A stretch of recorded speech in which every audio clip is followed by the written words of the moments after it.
Hello everyone, আসসালামু আলাইকুম। চলে এলো আমাদের আকাঙ্ক্ষিত সেই আনন্দের মহা আনন্দের ঈদ উল ফিতর। সবাইকে জানাচ্ছি ঈদ উল ফিতরের অনেক অনেক শুভেচ্ছা। ঈদ মোবারক, ঈদ মোবারক, ঈদ মোবারক। ঈদ হবে আর মজাদার মিষ্টি জর্দা পোলাও হবে না, সে কী করে হয়?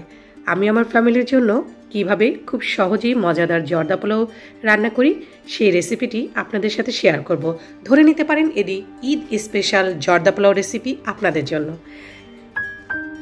যারা আমার চ্যানেলে আজ প্রথম ভিডিও দেখছেন, যদি ভালো লাগে অবশ্যই আমার চ্যানেলটি সাবস্ক্রাইব করে পাশের নোটিফিকেশন বেলটি বাজিয়ে দিবেন।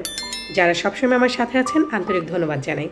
আমি জর্দা পোলাওটি তৈরি করার জন্য প্রথমেই পরিমাণ মতো পানি ফুটিয়ে নিয়েছি এবং সেই ফুটন্ত পানির মধ্যে 1 টেবিল চা চামচ পরিমাণ জর্দা রঙের পাউডারটা মিক্স করে দিয়েছি। আপনারা চাইলে এখানে জর্দা রঙের যে কোনো লিকুইডও ব্যবহার করতে পারেন অথবা অতিরিক্ত কালারের জন্য লাল রঙটাও ব্যবহার করতে পারেন। রাইসের জন্য আমি এখানে নিয়েছি 2 কাপ পরিমাণ বাসমতি চাল। আমার খুব পছন্দ বাসমতি চালটা, খুব লম্বা লম্বা, খুব সুন্দর দেখতে হয়। জর্দাটা খুবই সুন্দর লাগে আমার কাছে। আপনারা চাইলে এখানে কালো জিরা পোলাওর চাল, যে কোনো চাল আপনারা ব্যবহার করতে পারেন, কোনো সমস্যা নেই আপনাদের পছন্দ অনুযায়ী। তবে মনে রাখতে হবে জর্দাটা তৈরি করার জন্য রাইসটা অবশ্যই 80% সিদ্ধ করবেন, পুরোপুরি না। আমরা যখন শিরার সাথে মিশাবো জর্দাটা তখন আরও কিছুক্ষণ রান্না হবে, এটা মাথায় রাখতে হবে।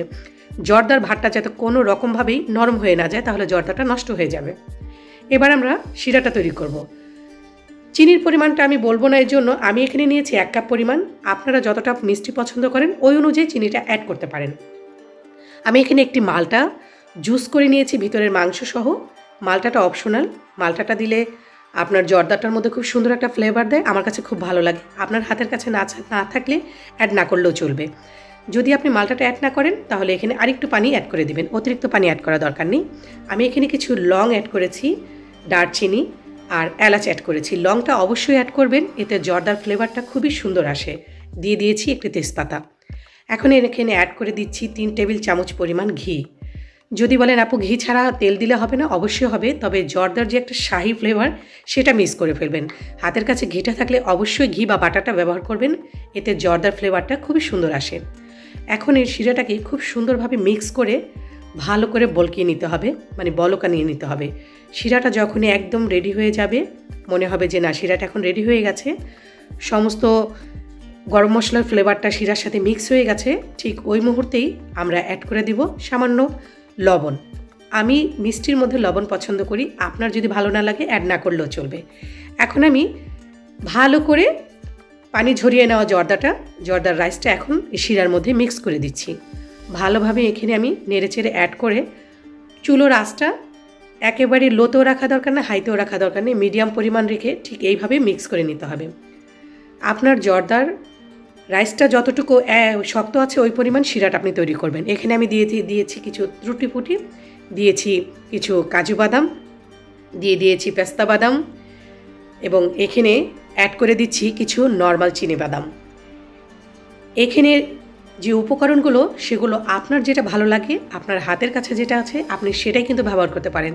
তবে একদম শাহি জর্দার যদি ফ্লেভারটা চান তাহলে অবশ্যই এই বাদামগুলো অ্যাড করবেন, তাতে অনেক মজা হবে।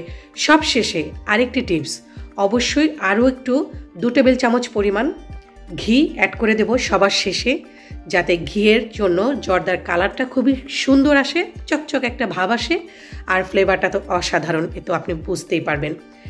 এবার আমি ভালো করে দম করে রাখবো। রাইসটা যখনই মিক্স হয়ে যাবে ভালো করে দম করে, এবার চুলোর আঁচটা কিন্তু আমি অলরেডি নিভিয়ে দিয়েছি। আমি এখন জর্দাটাকে দম করে রাখবো।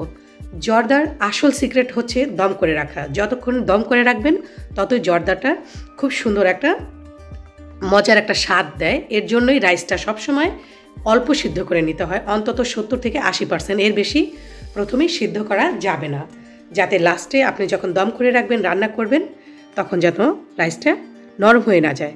সবশেষে আমি অ্যাড করে দিচ্ছি কিশমিশ। এর জন্য এই কিশমিশটা সবশেষে অ্যাড করছি, তাহলে কিশমিশটা বেশি একটা নরম হবে না এবং আপনি যখন জর্দাটা খাবেন কামড়ে কামড়ে খুব সুন্দর একটা ফ্লেভার আসবে। আমার এটা পছন্দ, তাই আমি সবার শেষে অ্যাড করে থাকি। এবার আমি আরও ভালো করে জর্দাটাকে দম করে 15 থেকে 20 মিনিট রেখে দেব। 15 থেকে 20 মিনিট পর চলে এলাম। দেখুন আমার জর্দাটা কিন্তু খুবই সুন্দর হয়েছে, ঝরঝরে হয়েছে। আর চিনির পরিমাণটা কিন্তু পারফেক্ট ছিল, যেটা আমার পরিবার পছন্দ করে। এবার পরিবেশন করার পালা। আমি আমার মতো করে প্রেজেন্ট করেছি, আমি আমার মতো করে পরিবেশন করেছি, যেভাবে আমার ভালো লাগে। আশা করি আমার প্লেটটি চমৎকার হয়েছে, দেখতে অনেক সুন্দর হয়েছে, লোভনীয়। দেখতেই পাচ্ছেন, আপনাদেরও আশা করি ভালো লেগেছে। খুব সহজ ঝটপট জর্দা রেসিপিটা আমি আপনাদেরকে উপহার দিলাম। আমার প্রিয় ভাই বোনদের অবশ্যই ভালো লেগেছে। যদি ভালো লাগে অবশ্যই আমার ভিডিওতে একটি লাইক, কমেন্ট, শেয়ার করতে ভুলবেন না। সবাইকে জানাই আবারও ঈদের শুভেচ্ছা। ঈদ মোবারক। আসসালামু আলাইকুম। আল্লাহ হাফেজ।